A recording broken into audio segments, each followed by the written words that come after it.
के गलियारों में इस समय किस तरीके की तकरार चल रही है? छोटा सा जवाब। देखिए, सत्ता में विपक्ष लगातार इस मूड में है कि महिला आरक्षण के पक्ष में तो हैं, हाँ। लेकिन इस तरीके के खिलाफ है वो। और यही कारण है कि कल से राहुल गांधी का देख लीजिए, विपक्ष के सभी नेताओं का देख लीजिए, लगातार बयान आ रहे हैं और इस बात का बयान आ रहा है कि जो डिलिमिटेशन किया जा रहा है वो उसका तरीका ठीक नहीं है। इस समय जब हम लोगों ने सबने समर्थन दे ही दिया है कि महिला आरक्षण बिल आए और 2023 में बिना शर्त समर्थन दिया, तो अब ये क्यों लाया जा रहा है? ये दरअसल उनका विरोध है कि पिछले दरवाजे से। मैं आम आदमी पार्टी की वंदना सिन्हा जी का रुख करूंगी। वंदना जी, बताइए, विरोध क्यों? महिलाओं के सशक्तिकरण की बात हो रही है, कानून लागू करने की बात हो रही है, उस पर चर्चा सरकार चाहती है इस विशेष सत्र में, और विरोध कर रहा है विपक्षी जो खेमा है। देखिए, मैं सबसे पहले तो ये बोलूँगी कि महिला आरक्षण बिल का विरोध कोई भी नहीं कर रहा है। हम सब महिला आरक्षण बिल का समर्थन दे रहे हैं, लेकिन भारतीय जनता पार्टी का जो ये गुमराह करने की साजिश है, हम उसके खिलाफ खड़े हैं। देखिए, भारतीय जनता पार्टी अपने ही सारे स्टेटमेंट में कॉन्ट्राडिक्शंस दिखाती है। यदि इंटेंशन होता, देखिए, करनी और कथनी में बहुत फ़र्क है। भारतीय जनता पार्टी को यदि महिला आरक्षण बिल लागू करना होता तो 12 साल से आज बैठी हुई है, आज मेजॉरिटी में। यदि उन्हें कोई भी बिल पास करना तो रातों रात वो अध्यादेश लाके पास करते हैं, लेकिन महिला आरक्षण बिल में सिर्फ उनका नाटक चल रहा है। 2024 में उन्होंने खुद बोला था कि हम महिला आरक्षण बिल लागू करवा रहे हैं, फिर उसमें कहा कि शायद कुछ लीगल लिमिटेशंस है, कॉन्स्टिट्यूशनल फ्रीज है, क्योंकि हमें सेंसस कराना पड़ेगा, फिर डिलिमिटेशन कराना पड़ेगा, फिर हम महिला आरक्षण बिल करेंगे। लेकिन आज एक मिनट दीजिए, लेकिन आज भारतीय जनता पार्टी अपने सहूलियत के हिसाब से सिर्फ डिलिमिटेशन करा रही है और जानबूझकर लीगल लिमिटेशंस छोड़ रही है कि अपने सहूलियत से डिलिमिटेशन करवा ले, अपने बेनिफिट ले ले, पॉलिटिकल बेनिफिट, लेकिन महिला आरक्षण का वहां दूर से दूर तक कोई भी जिक्र नहीं है। विजेंद्र, सरकार की मंशा पर, नियत पर सवाल उठाया जा रहा है विपक्षी दलों के द्वारा, क्या जवाब, क्या कहेंगी आप? क्या सच में पहले सत्ता की नियत खराब है? 2029 का चुनाव जीतने के लिए ये एकमात्र विकल्प सत्ता को दिखाई दे रहा है? सबसे पहले ये समझिए, आज एक बहुत ही ऐतिहासिक दिन है। महिलाओं को उनके साथ कोई बैगिंग नहीं है, उनको उनका कॉन्स्टिट्यूशनल राइट मिल रहा है। और जो लोग यहाँ पर आकर ये कह रहे हैं कि हम विरोध कर रहे हैं परिसीमन का, उनको सोचना चाहिए कि 27 साल तक 7 प्रधानमंत्री आए, लेकिन कोई ऐसा नहीं कर सका। आज प्रधानमंत्री जी सारे कंटक दूर कर रहे हैं। आप सबसे अपील कर रहे हैं कि आप इस विधेयक के अंदर हमारे साथ होइए, इस संशोधन में हमारे साथ होइए।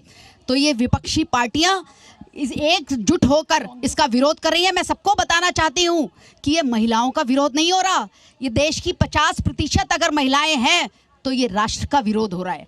ये उस माँ का विरोध हो रहा है जिसको अपना राइट चाहिए, जिसको सत्ता के गलियारे से नेतृत्व करना है, संवेदनशील नेतृत्व करना है, जिसको देश की दशा बदलनी है। ऐसे में जो अपोजिशन पार्टीज हैं, मैं उन सबको आगाह करना चाहती हूँ कि अगर आप इस मंच से ये बात करेंगे, एक हर्डल्स को तोड़ने की जो कोशिश हो रही है, उसको रोकने की कोशिश करेंगे, तो आप देश विरोधी। आम आदमी पार्टी का भी हमने पक्ष सुनवा दिया। अब बीजेपी का जवाब बेहद जरूरी है और बीजेपी से सवाल ये जरूर बनता है कि सेंसस 2011 पर आप ये परिसीमन करने जा रहे हैं और यही विपक्ष की सबसे बड़ी पार्लियामेंट में।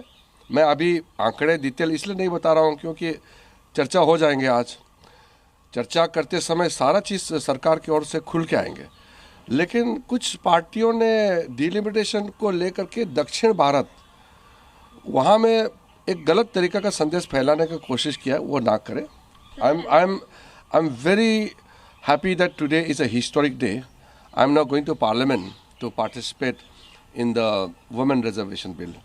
This Nari Shakti Vandan Adhiniyam is historic piece of legislation which will be forever remembered, that Parliament of India has taken this historic decision to provide 33% reservation for the women in the Lok Sabha and in the assemblies of different states. I'm very confident that all the parties are going to support and also to ensure that the long pending women reservation doesn't get defeated. This is a clarion call from Honorable Prime Minister and the women of India. We must be united. So I have one appeal to make to the opposition parties.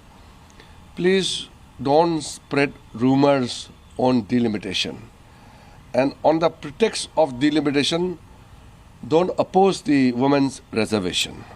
So the facts and figures about the seats, about the numbers of the Lok Sabha MPs or Vidhan Sabha MLAs, these are details which will be decided by the Delhi Limitations Commission, and the accurate information will be provided in the Lok Sabha during the debate. So I will not be able to give the figure because it is going to be taken up in the House.